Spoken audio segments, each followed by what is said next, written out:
Graça e paz, amém. Bom dia para todos. Podem sentar. Espero que só aumente um pouquinho para não forçar muito a garganta. Espero que eu consiga trazer a mensagem, porque o último domingo eu tentei à noite e não deu. Foi à noite, né? Mas vamos lá, em nome de Jesus. Nós estamos nesse mês com o tema A Igreja que Cresce. A Igreja que Cresce. Amém? Então, as primeiras considerações que eu quero trazer duas, 3 semanas atrás, eu fui consertar o meu notebook, estava com problema lá no centro, e me deparei com um rapaz que consertava notebook e eu percebi que ele era da igreja, né? Vamos chamar assim. Ele e a esposa, embora ele não falou nada, mas eu perguntei para ele falou que estava afastado e comecei a perguntar o porquê e tal. A esposa dele vai na igreja, né? Um casal jovem, seus 25 anos por aí. E ele começou a polemizar, falando dos problemas que a igreja apresenta. E ele foi fazer um curso teológico, desses que encontra pela internet, sem indicação de ninguém, sem parâmetro nenhum. E nesse curso, o professor lá procurava exaltar a parte financeira da igreja e dava ênfase à questão financeira, o que deixou ele muito escandalizado com isso. E aí ele terminou o curso, mas resolveu não participar de igreja nenhuma mais, porque se escandalizou, olhou os defeitos da igreja que ele participava e tal. E aí eu fiquei quase 4 horas com ele, debatendo, mostrando dentro da Bíblia os pontos que ele imaturamente concluía como se estivesse certo. Mas enfim, nós estamos vendo um grande número de pessoas, por causa da liberdade, né, que a internet trouxe.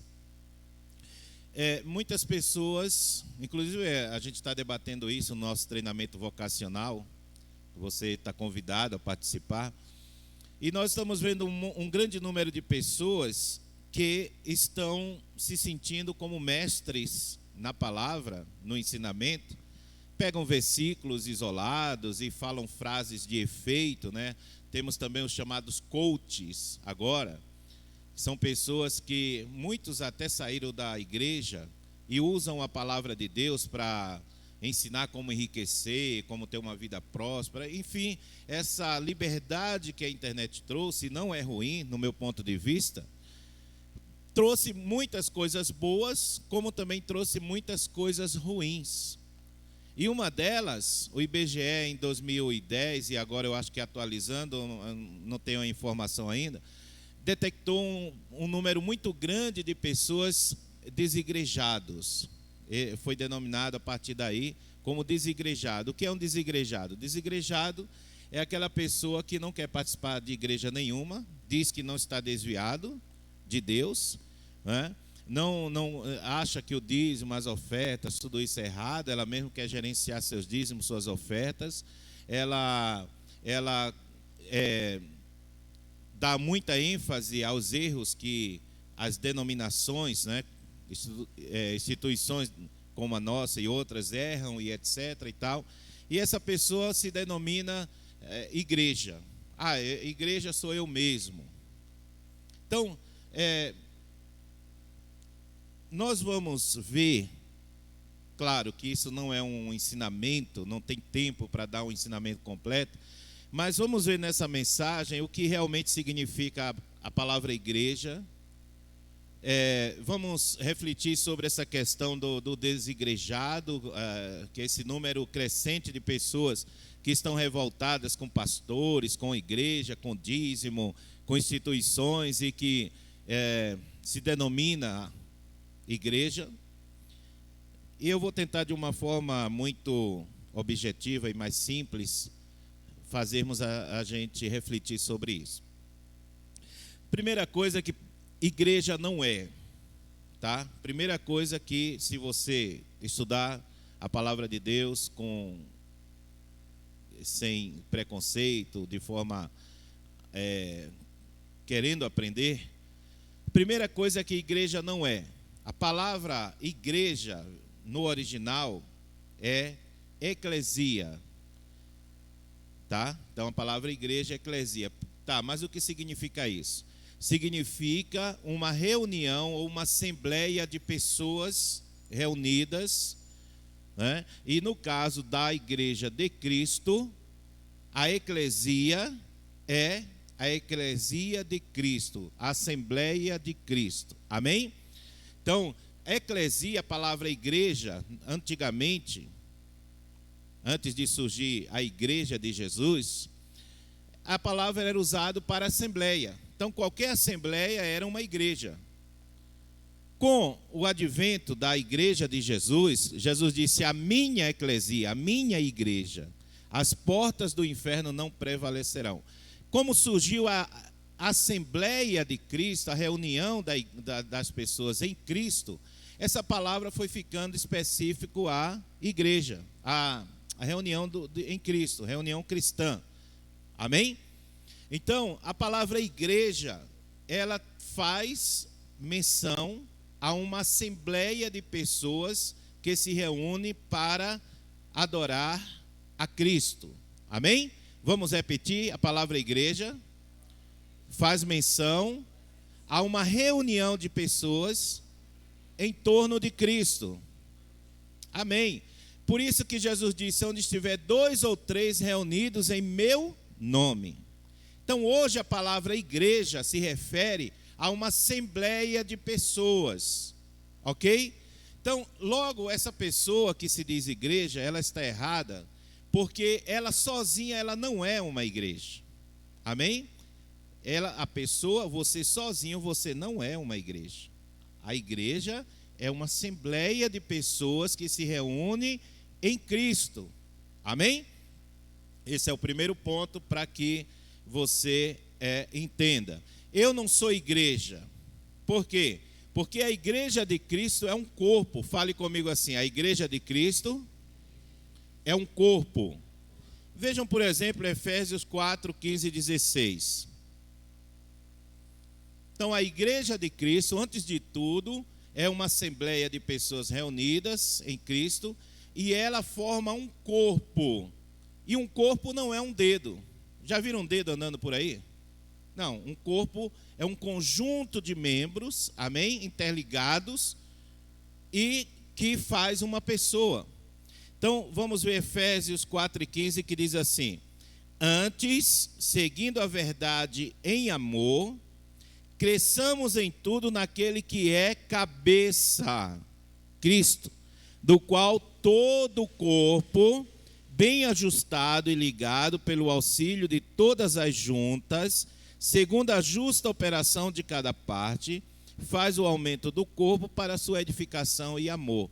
Então, a igreja de Cristo é um corpo, amém? É um organismo vivo, o qual tem um cabeça. E esse cabeça é quem? É Cristo. Repitam comigo esse versículo aqui. Antes, seguindo a verdade em amor, cresçamos em tudo naquele que é a cabeça, que é Cristo. Amém? Então, nós somos um corpo orgânico, tá? E temos um líder, ou uma cabeça, que é Jesus. A cabeça da igreja não é o pastor, certo? O pastor é o cabeça da igreja, vamos dizer assim, no sentido local, né?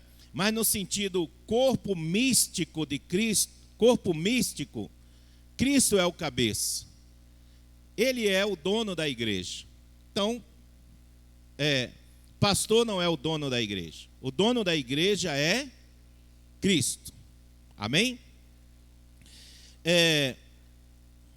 Então essa igreja, que não é uma pessoa, E esta igreja que sendo corpo, não é um membro só.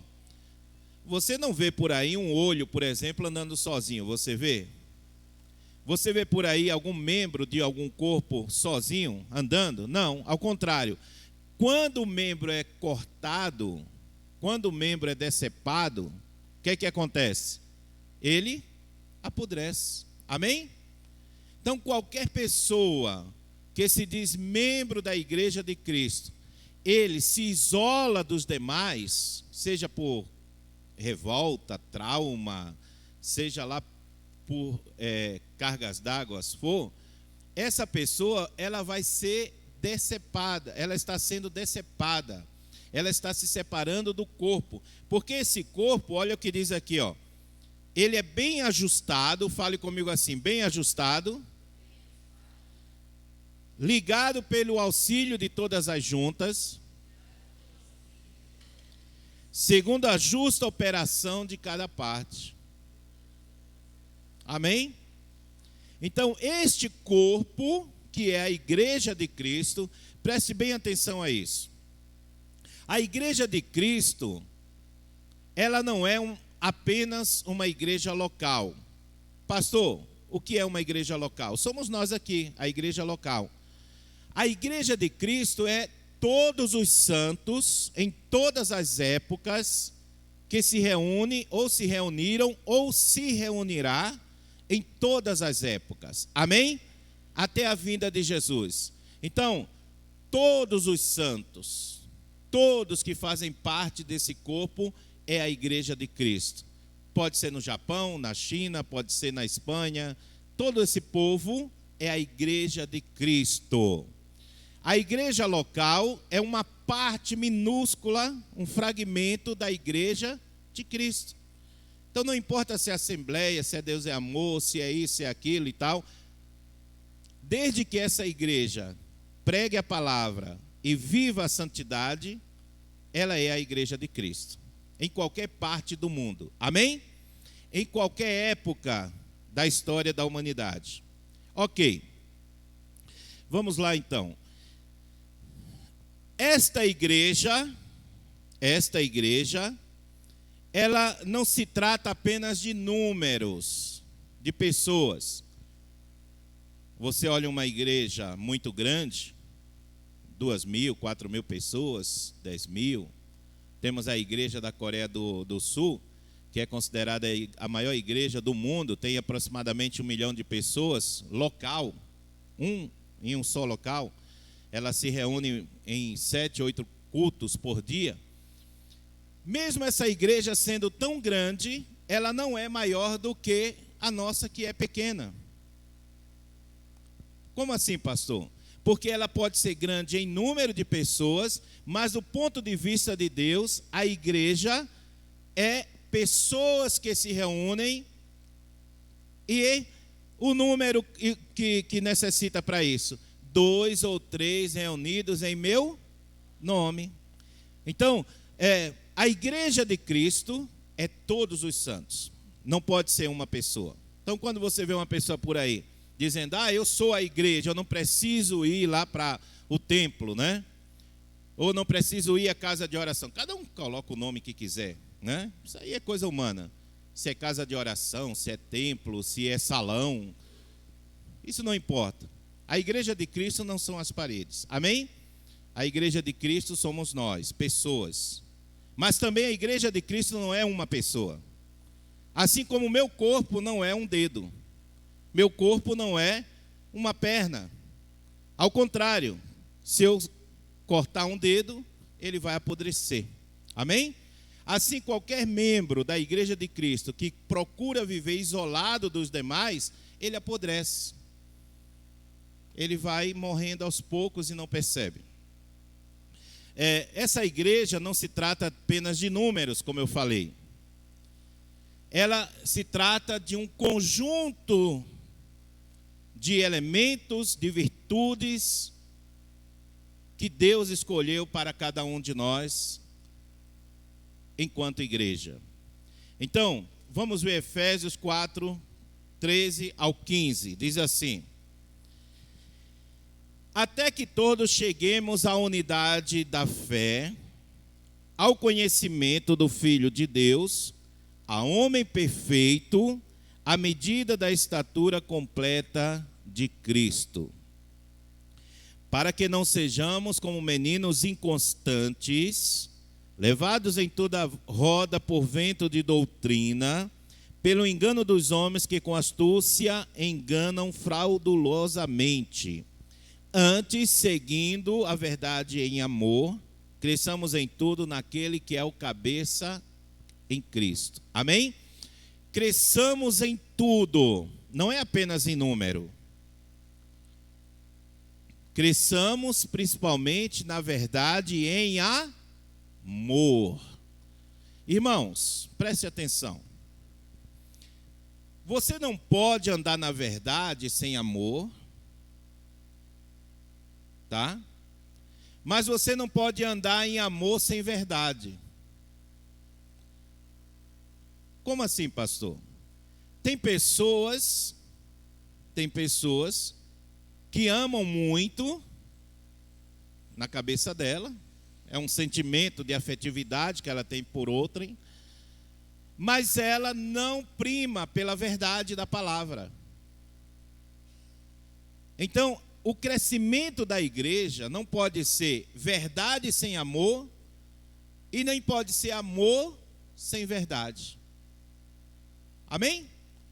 Se você diz que ama muito, você precisa primar pela verdade. E a verdade não é a sua verdade, não é a verdade do pastor Jetro. Essa verdade que cada um de nós temos é uma verdade herdada pelo pecado.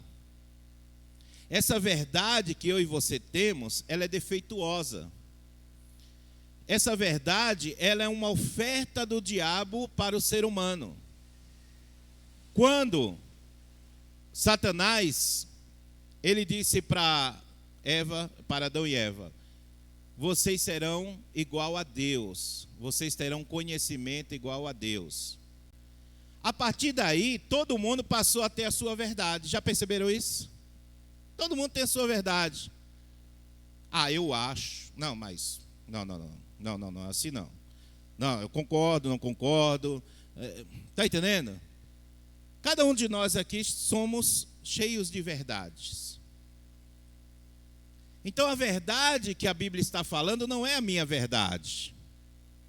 Porque cada um de nós temos uma verdade oferecida por Satanás, defeituosa, com filosofias falsas, sofisma. O que é sofisma? Sofisma é um pensamento, é uma verdade enganosa, pronto. Ou é um pensamento, um argumento falacioso. Cada um de nós aqui somos cheios de verdades. Quando você está falando sobre a vida de alguém, quando você está julgando até mesmo a mensagem que eu estou falando, né? Quando eu estou julgando você, é a nossa verdade. Mas essa verdade é cheia de defeito. Amém? Porque é uma oferta do diabo. E a gente vive com essa verdade achando que nós somos cheios de razões. Por isso que Deus estabeleceu a sua verdade. Então eu e você não podemos andar na nossa verdade porque ela é falsa. Ela é areia movediça. Você pensa que está pisando em terra firme e você vai se afundando. Mas qual é a verdade que prevalece? Você nota que a verdade do humano, do ser humano, ela é tão falsa, ela é tão defeituosa. Não é que ela não tenha elementos verdadeiros, ela tem. Mas ela tem muitos elementos distorcidos e falsos. Que a própria filosofia, se você ler filosofia, você vai perceber que lá eles dizem que a verdade não é absoluta, é relativa. A ciência, os grandes cientistas, eles também dizem que a verdade é relativa, né? A psicologia também diz que a verdade é relativa. Por quê? Porque o próprio homem pecador reconhece que sua verdade, ela é progressiva e gradativa. O que é verdade hoje, amanhã pode não ser. Amém? Mas quando se trata da Bíblia, quando se trata da parte espiritual, a verdade de Deus é absoluta. E aí, nós precisamos entender que agora, como igreja de Cristo, nós somos unidos por um cabeça que é Cristo, que Ele nos revela a sua verdade. Amém? E qual é a verdade de Deus para nós? O próprio Jesus. João 14,6 diz: eu sou o caminho, a verdade e a vida. Olha que os grandes gurus aí da humanidade nunca disseram que era a verdade. Se você pegar Gandhi, eu já li sobre Gandhi, já li sobre Maomé, já li sobre, enfim, vários aí, né? Buda. Já li sobre cada um desses, nenhum deles disseram eu sou a verdade. Todos eles falaram de uma verdade, né? O Buda, por exemplo, era um príncipe que resolveu ir para um lugar meditar, deixou todas as coisas materiais, todos os anseios materiais, e foi para um lugar e ficou meditando e descobriu algumas verdades. Mas Jesus, ele diz: eu sou a verdade. Ele não disse: eu estou falando de uma verdade. Ele disse: eu sou a verdade. Amém? Então você não pode achar que o seu achismo, que sua filosofia ou a filosofia deste mundo, ou tudo que é ensinado nesse mundo é uma verdade absoluta. Não, porque ela está corrompida por Satanás. Mas a verdade de Deus é absoluta. A Bíblia diz que Deus não mente. Ele não pode, é impossível Deus mentir. Então, a igreja de Cristo é estabelecida nessa verdade. Fale comigo, a igreja de Cristo é estabelecida nessa verdade. Então, hoje nós temos um monte de gente baseado nos seus próprios entendimentos, dizendo o que é verdade e o que é mentira. Então, hoje você vai ver artista de novela, atriz, ator de novela falando como deve o crente ser, não deve ser, se está errado, se está certo. Você vai ver, né? Agora temos a política, né? A política dizendo que precisa adotar meios para que os religiosos, né? Os religiosos fiquem no seu quadradinho, né? Por quê? Porque incomoda a nossa verdade. Quando a gente diz que somos contra o aborto, estamos baseados na palavra que diz para não matar, não assassinar. Então isso incomoda. Quando nós falamos sobre o pecado, isso incomoda. Por quê? Porque a Bíblia diz que o salário do pecado é a morte. Então, para eles é necessário que a gente fique no nosso lugarzinho aqui, só entre nós. Tem países que, se você pregar para alguém lá fora, você é preso, você é multado, porque essa verdade aqui, ela não muda. Em qualquer lugar do mundo ela é a mesma e ela incomoda. A igreja de Cristo tem a verdade, que é a palavra. Mas vamos lá, porque tem muita coisa e eu não quero passar do tempo. Hoje é ceia. A igreja de Cristo, que não é uma pessoa, como dizem por aí, mas é um grupo, é uma reunião, é uma assembleia. Essa igreja tem fundamentos firmes. O que é fundamento? É o alicerce. Esse salão está, né, tudo que você vê está estruturado em um alicerce. Amém? Se o alicerce é frágil, o que é que vai acontecer? As paredes vão rachar e vai cair, vai desabar o prédio. Amém?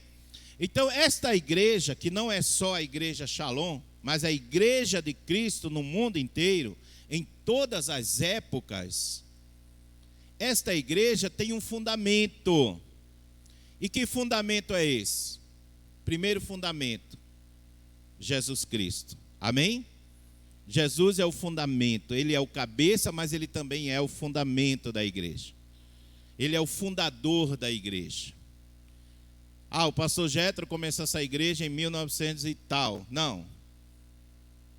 A igreja de Cristo começou há 2000 e poucos anos atrás, através de Cristo. Amém? Pastor Jetro só recebeu um chamado e começou uma reunião com uma parte dessa igreja, fazendo o que é a sua missão.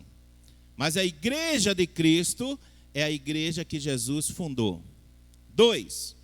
Esta igreja, ela é fundamentada na palavra de Deus. Amém? A palavra verdadeira, a palavra de Deus. Então, esta palavra, ela traz a nutrição correta, o crescimento correto para a igreja. E aí Jesus falou de uma parábola, e eu gostaria de discorrer um pouco sobre isso, porque é muito importante. Olha só, está em Mateus capítulo 13, versículo do 1 ao 9. Diz assim o texto: E tendo Jesus saído de casa naquele dia, estava sentado junto ao mar, e ajuntou-se muita gente a ele, de sorte que, entrando num barco, se assentou, e toda a multidão estava em pé na praia. Então Jesus, ele saiu da casa, foi para junto do mar, e a multidão ficou ao redor dele. E falou-lhe de muitas coisas por parábolas. Jesus começou a ensinar por parábolas. Eis que o semeador saiu para semear. Então ele usou a figura de um semeador, né? Então imagine, eu já por 2 anos fiquei em um sítio e sei mais ou menos como é isso. Você pega as sementes de milho, de qualquer outra coisa, né? E você vai cavando e vai jogando a semente na terra. Assim saiu o semeador, Jesus dizendo. No versículo 4, e quando semeavam, a parte da semente caiu junto ao caminho. Então, ele foi semeando, mas teve algumas sementes que não caiu no lugar certo, caiu junto ao caminho. Na hora de jogar, né, vai jogando assim, ó, o milho, vai jogando outras coisas assim, e caiu no caminho, não caiu dentro. Aquela semente, ela ficou descoberta. Aí Jesus diz: vieram as aves do céu e comeram, porque ela não ficou coberta direitinho. Ficou, né, ali, as aves do céu vieram e comeram. Outra parte caiu nos pedregais, ou seja, lugares que tinha pedra. Na hora que vai jogando a semente, ela caiu em pedras. Aí a Bíblia diz o quê? Jesus disse que essa não havia terra bastante, logo nasceu, porque não tinha terra funda, né? E com isso, vindo o sol veio, ela nasceu mesmo assim, mas o sol veio e queimou, e ela secou, porque ela não tinha raiz. A outra semente caiu entre os espinhos. Então, o local não estava bem, talvez, limpo, né? E tinha alguns lugares com espinho. Aquelas que foram sendo jogadas, caiu entre os espinhos. Uma caiu na beira do caminho, outra caiu nas pedras, outra nos espinhos. E aí, logo, os espinhos cresceram e sufocou aquela planta. E outra caiu em boa terra. Qual é a boa terra? Foi a terra preparada, né? Foi a terra que foi colocada ali, feito ali todo, fez aquele buraquinho, jogou dentro. E essa semente caiu em boa terra e ela cresceu. E ela deu frutos. Jesus usou uma expressão tipo 30, 60 e daí por diante. 100, 30, 60. Ok. Jesus explica a parábola. Quem é a primeira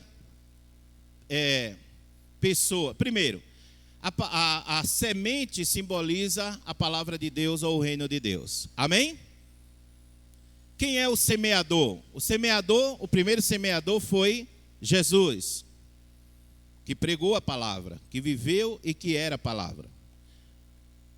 Os semeadores posterior a Jesus é todos os crentes que aceitam Jesus depois dos apóstolos, depois de Cristo, e vai semeando a palavra. Então, eu e você já somos um semeador. Amém? Somos um semeador. Tá. Essa palavra, ela foi plantada, foi jogada, foi semeada. É a evangelização. Quando você prega o evangelho e etc. Então, a palavra, tá? Ela é semeada e nós somos os semeadores. Amém? Quando nós estamos semeando a palavra, algumas vão cair à beira do caminho. E aí Jesus fala dessa semente que cai à beira do caminho.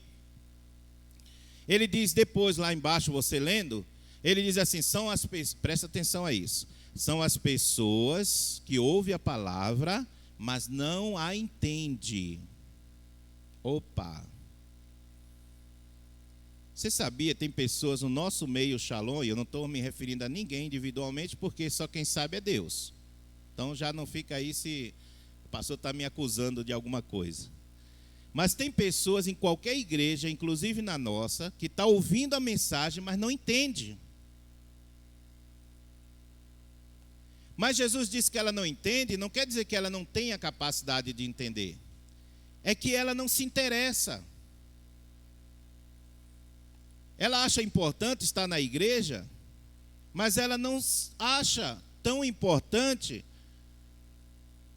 ela se interessar pela palavra. E logo, tudo que eu estou falando e qualquer outra pessoa aqui, ela está pensando no que vai fazer daqui a pouco, na comida, ela está pensando é um monte de besteira, né? Menos prestando atenção à palavra. E assim é todos os cultos. A pessoa não entende. E qual é o efeito colateral disso? Jesus diz, essa pessoa, o maligno vem e arrebata a palavra. É aquela que caiu à beira do caminho. Ela ouve, mas ela não entende. Mas não é porque ela é burra, é porque ela não quer entender. Ela não se interessa. Meu Deus, tem que chegar em casa, colocar a comida no fogo. Meu Deus, amanhã estou com um problema lá na empresa. E o pregador pregando a palavra aqui. E ela, ai meu Deus, eu tenho que... Está entendendo? Na hora que o maligno vem, o que é que o maligno faz? Pega a palavra, arrebata, a pessoa se perde, se desvia. Por isso que você vê tanto crente aceitando Jesus e tanto crente afastado da presença de Deus. A segunda pessoa, o semeador jogou e caiu nas pedras. O sol veio e queimou e secou. Quem são essas pessoas? São as pessoas que estão preocupadas com os anseios da vida, os cuidados da vida. Amém? E tem a terceira pessoa que... interessante, na segunda parte Jesus disse, a pessoa recebe com alegria. Olha que interessante. Se ela recebe com alegria, você concorda comigo que ela entendeu a mensagem? Porque se ela recebeu com alegria, né, ela entendeu a mensagem. Então a primeira parte não entendeu, não está interessado. Está na igreja, mas é um religioso. O importante é ir para a igreja, fazer minhas obrigações, né, como alguns dizem. Eu já fiz minha obrigação. Ela não está aí, se a palavra está falando com ela ou não, isso aí não importa. O maligno vem e arrebata. A segunda pessoa é aquela que ela entende a palavra. Olha que interessante. Ela entende. Ela até recebe com alegria. Puxa, essa palavra falou comigo. Eu entendi perfeitamente o que o pastor falou, o que o irmão falou. Que palavra abençoada. Glória a Deus.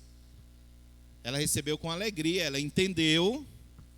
Aí você sai com ela, daqui a 10 minutos você pergunta, qual foi mesmo a palavra que o pastor pregou? Ih, rapaz, você acredita que eu esqueci?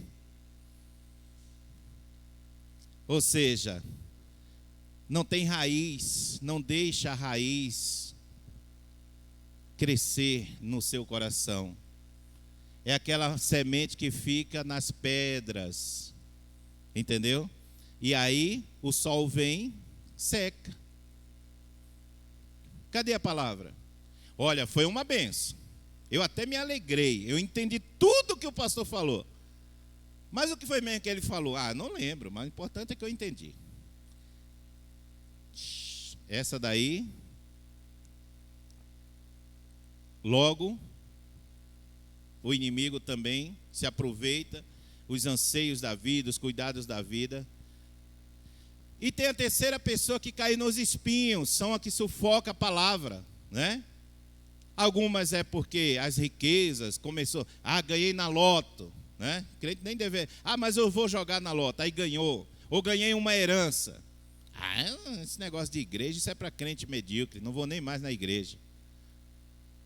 As riquezas desse mundo, entendeu? A pessoa é chamado para ser um modelo, aí já não importa mais ir na igreja.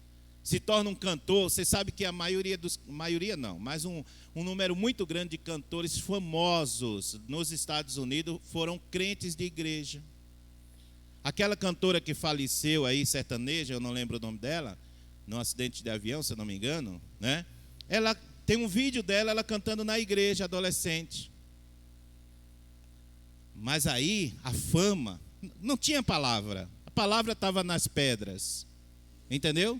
Estava nas pedras, não estava plantada no coração. Aí veio a fama, a riqueza, aí já não me interessava mais ir para a igreja. Imagine, um de vocês aqui, né, se torna muito famoso, o que é que eu vou fazer lá naquela igrejinha lá dos irmãos lá? Aí, essa pessoa se perde com as riquezas, com as coisas deste mundo. E a outra é a que caiu entre os espinhos. Os espinhos crescem, sufoca, e o que é que acontece com ela? Ela também se perde com os cuidados dessa vida.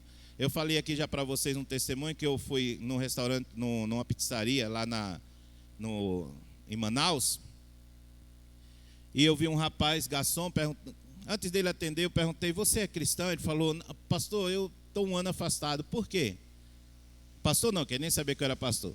Irmão, eu estou um ano afastado. Aí eu disse, por quê?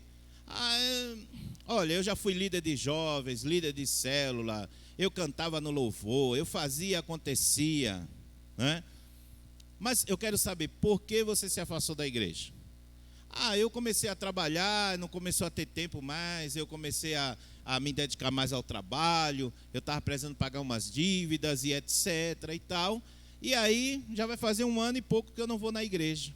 Os cuidados desta vida sufocaram a palavra. Então, nós temos 3 tipos de pessoas. A pessoa que não entende a palavra, mas não é porque ela é burra, não. Ninguém é burro. Todo mundo, de uma certa forma, entende. A Bíblia diz que nem os loucos errarão o caminho.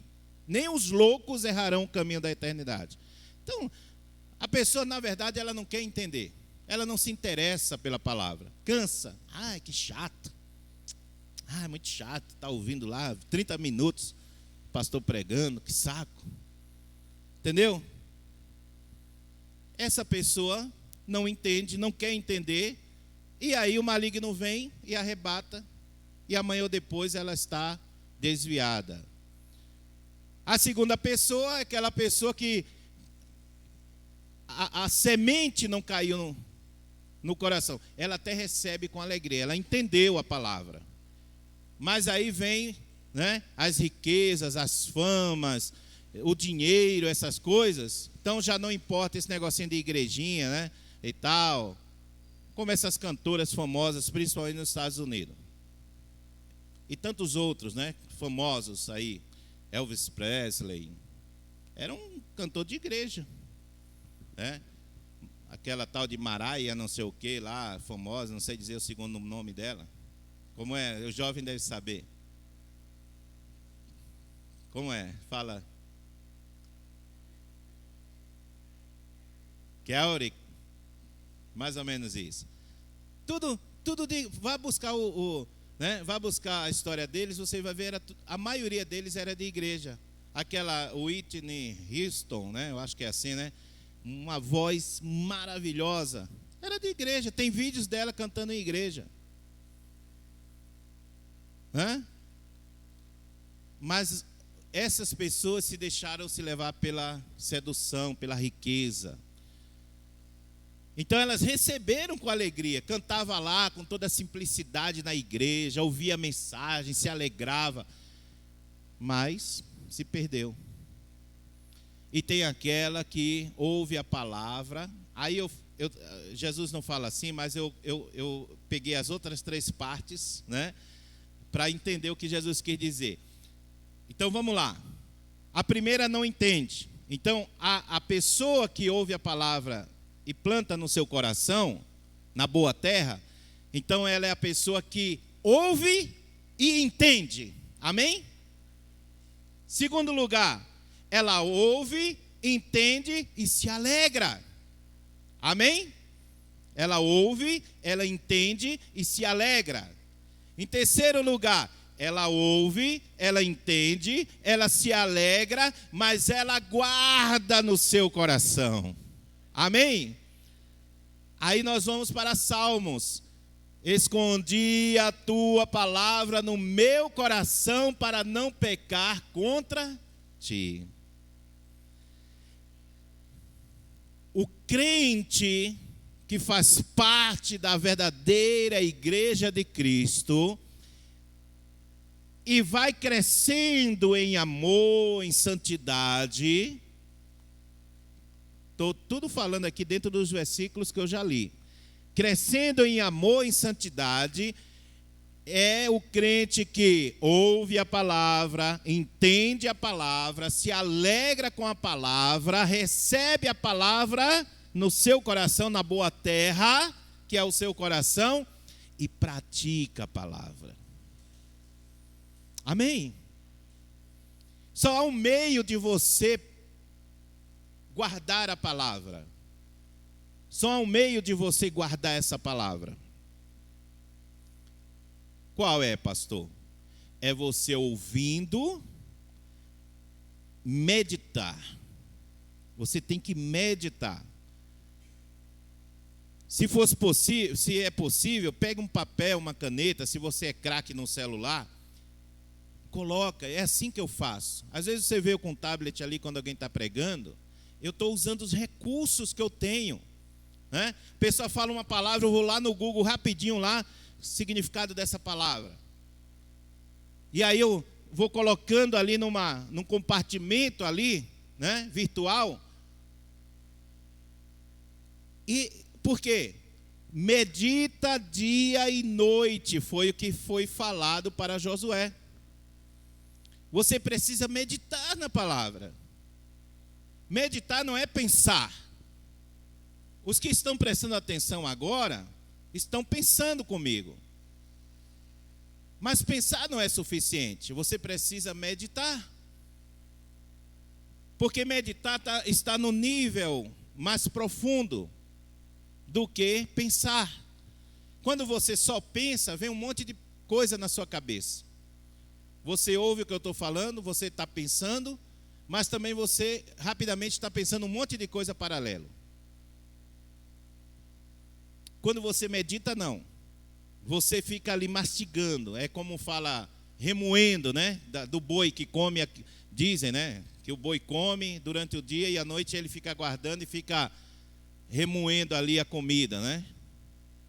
Eu já morei do lado de uma vacaria, como a gente chamava lá. E realmente, à noite fica, né? Ele fica degustando o que ele comeu. Então, você tem que degustar a palavra de Deus. Então, um dos fundamentos da igreja forte, da igreja verdadeira, da igreja firme, primeiro é Jesus. Ele é o autor e consumador da nossa fé, ele é o fundador da igreja. Segundo é a palavra, amém? Segundo é a palavra. E aí, eu vou ficar por aqui por causa das horas, mas tem muitas outras coisas que a igreja verdadeira, ela tem que estar bem fundamentada. A oração é o segundo fator, terceiro fator importante, a oração. Com a palavra, Deus fala com você. E com a oração, você fala com Deus. Amém? Crente que não gosta de orar é um crente que logo, logo o inimigo vai arrebatar. Logo, logo, se ele se tornar um pouquinho mais famoso, ele sai da igreja.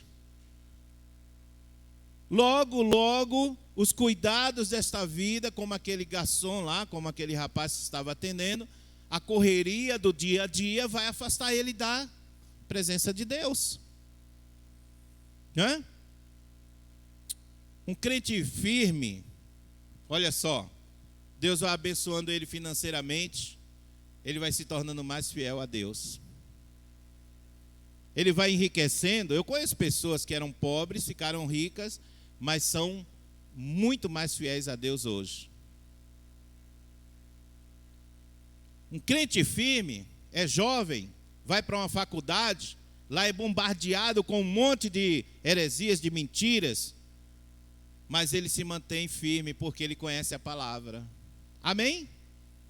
Você pensa, eu já trabalhei em casas de pessoas, já conversei com filósofos, já conversei com advogados, já conversei com... Tinha um cliente meu que era advogado e ateu, agnóstico, ele dizia que era agnóstico, na verdade era um ateu. Um cara com um hiperconhecimento jurídico e etc. Tentou de todos os meios me convencer de que, no final, ele mesmo fazia pergunta da Bíblia para mim. Por quê? Não importa se ele tem um mestrado, PhD, não importa. O que realmente importa é a palavra de Deus plantada no teu coração. Então, um crente fiel que tem a palavra, ele vai se tornar, que nem nós temos aí um expoente, né, físico, Lorival, de alguma coisa assim, ele está sempre na mídia aí. O cara é formado em não sei quantas formações, acadêmico, é cientista reconhecido mundialmente, é um cristão, é crente de verdade. Ainda defende o criacionismo, porque ele, por estudar muito, ele podia defender a teoria da evolução. De vez em quando ele está em podcast, em debate, né, com os que não acreditam na Bíblia. E ele, um grande físico, com um monte de formação, respeitado na comunidade científica, é um crente de verdade. Tem um outro aí, Marcos alguma coisa também, de vez em quando eu assisto. Também, o cara é tantas formações. Temos Paulo, o apóstolo Paulo, que era um cara formado nas melhores escolas. Então, um crente de verdade, ele não vai ficar deslumbrado com títulos acadêmicos. Ele não vai ficar deslumbrado porque agora ele tem muito dinheiro, muito status, né? Muita fama. Não, nada disso. Temos atores aí famosos como Denzel Washington, que é crente de verdade, por exemplo, né? Temos alguns outros atores aí de Hollywood famosos, ganham muita grana, mas são crentes fiéis. Não é crente, não é essa turminha que aceita aqui no Brasil, no outro dia está ganhando dinheiro por aí, no meio gospel, e dizendo que é crente. Não, são pessoas que já são crentes lá, tem uma história que você vê que realmente é um crente de verdade. Amém, irmãos? Então a igreja de Cristo, ela cresce com maturidade. E olha o que diz o texto da palavra de Deus aqui. Até que todos cheguemos à unidade da fé.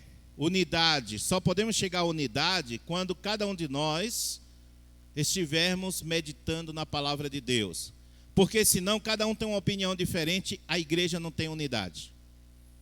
A igreja só tem unidade quando cada um de nós nos dobramos à palavra de Deus. A unidade, ela só é possível quando o crente está firmado na Bíblia. Amém? Quando o crente está firmado na Bíblia. Segundo, ao conhecimento do Filho de Deus. Terceiro, a homem perfeito. Eu fui olhar essa palavra no original. Perfeito não é no sentido que a gente entende de não errar, de não... Não. Na verdade, o termo aqui, a homem perfeito, quer dizer a uma pessoa madura, a uma pessoa completa em maturidade. Uma pessoa madura, ela não oscila. Uma hora ela está bem, outra hora ela não está, hora ela acredita, hora não acredita, hora ela está na igreja, ela está fervorosa, aí ela ouve alguma coisa lá na internet, ela já sai cheia de dúvida, é porque ela ainda é uma criança em Cristo, imatura. Ela não está formada em Cristo. Ela não tem estrutura ainda na Bíblia. Quando ela medita na palavra de Deus, é como eu falei com você, né? Eu, um analfabeto, já trabalhei em casas de pessoas, né, que tinham conhecimento. Quando sabia que eu era pastor, já começava um debate. Eu nem saía falando que eu era pastor, mas o meu procedimento já, né, fazia com que a pessoa... Você é crente? Sou. Por isso que eu vi que você é um pouco diferente, não gosta de muitas brincadeiras assim e tal, né? Você tem cara de pastor, você é pastor? Sou pastor. Aí pronto. Aí já começava uma polêmica. Se o cara era ateu, né? Se o cara era agnóstico, se o cara era budista. Fui trabalhar na casa de um espírita, que o avô era espírita, o pai era espírita, ele era espírita, e a mulher estava 5 anos numa cama, vegetando, e os médicos não sabiam o que era. Que adianta tudo isso? 5 anos. Eu falei para ele: eu posso ver sua esposa?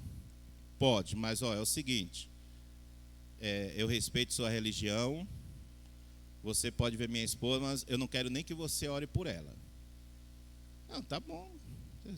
Ninguém ora por outro à força. Aí fui lá, olhei, coitada da mulher, 5 anos numa cama, vegetando. Os médicos sabiam o que era? Não. Centenas de exames foram feitos e não dava nada. E a mulher estava lá, 5 anos. Ele dava comida, também um maridão, vamos ser sinceros, né? Um cara, ele era uma boa pessoa. Boa pessoa não leva ninguém ao céu, mas ele era uma boa pessoa, né? Ele cuidava 5 anos da esposa dele. Ele dava comida na colher, ele trocava de roupa, né? Ele dava banho nela. 5 anos. Aquela mulher lá, na cama. Ele não quis que eu orasse, porque ele entendia que era um karma que ela estava vivendo. Alguma coisa ruim que foi feita em outra vida e agora estava sendo descontado ali. Nem orei. A casa é dele, né? Um senhor muito amável, respeitoso, mas tinha suas convicções. Então, nenhuma dessas pessoas me desviou da minha fé. Sabe por quê? Porque meu fundamento é Cristo. Porque a palavra de Deus está fundamentada no meu coração. Desde os 19 anos que eu aceitei a Jesus, eu amo a palavra de Deus. Às vezes eu estou assistindo um filme, eu gosto muito de filme, vocês sabem, né? Às vezes eu estou assistindo um filme assim, aí no próprio filme faz alguma coisa, menção bíblica, aí me vem na mente assim, eu pego, coloco pausa e vou estudar a Bíblia. Aí eu fico 2, 3 horas estudando a Bíblia, para voltar a assistir aquele filme. Porque para mim é mais importante a palavra de Deus do que o filme. Amém? Aí eu pego e começo a estudar. Então, eu amo a palavra de Deus. Você quer amar a palavra de Deus? Quer amar de verdade? Leia Salmo 119 completo. Tenho certeza que quando você terminar de ler esse Salmo 119, você vai amar mais a Bíblia. Salmo 119, o menor capítulo da Bíblia. Pode ler. É rapidinho. Tá bom? Dá uma olhada aí para você ver. É o menor capítulo da Bíblia. Mas só fala sobre a palavra de Deus.